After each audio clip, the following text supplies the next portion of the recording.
Guys நம்ம region push பண்ணும்போது கரெக்டாக 359 பிளேஸ்மெண்ட்ல இருக்கும்போது நடந்த மேட்ச் கைஸ் இது.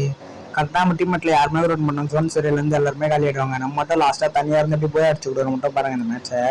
அங்கே ஒருத்தனை டவுன் பண்ணோன்னு இங்கே ஒருத்தன் வந்துருவான். இவன் அடிக்கிறதுக்குள்ள இவன் அடிக்க விட முடிட்டான். இந்த ஸ்பில் அடிச்சா முடிச்சிருவான்ட்டு நம்ம சுற்றி வால் போட்டு ஒரு மெடியேட் போட்டுருவோம். ஒரு மெடியேட் பொறுத்துக்குள்ள நம்ம அடிச்சா நீங்கள் அவனுக்கு டேமேஜ் கொடுத்துட்டான். நம்ம வெயிட் பண்ணி பார்த்தோம். அதுக்கப்புறம் வால் எடுத்துட்டோம். வால் எடுத்துட்டு அவனை MP5 வச்சு 2 அடி அடிச்சோன்னு செத்துட்டாங்க. அதுக்கப்புறம் வெயிட் பண்ணி பார்த்தேன். எனிமி வர மாதிரி தெரியல. அப்படியே மூவ் பண்ணி அந்த சைடு வந்தா இங்கே ஒருத்தன் நின்று இருப்பான். எனிமி அடிச்சுட்டு இருப்பான். நம்மளை பார்க்க மாட்டான்.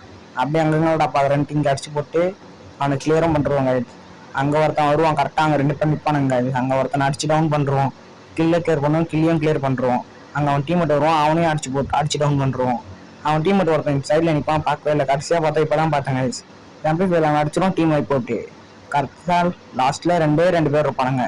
இப்படிக்காக வந்தால் இங்கே ஒருத்தன் ஓடுவான். அவனை பார்த்தா MP5 அடிச்சோம். அவன் பார்க்கல. அப்படியே அடிச்சு டவுன் பண்ணிட்டான். கடைசியாக லாஸ்ட்டாக ஒரே ஒருத்தங்க. அவன் ஸ்கோப் போட்டு அடிச்சு பார்த்தோம். உயிரை மாரி தரல. டேமேஜ் ஃபுல்லாக செதறிச்சு. ஸ்கோப் போடாமல் அடிச்சு மேட்ச் அப்படியே போய் அடிச்சிட்டோம் கைஸ்.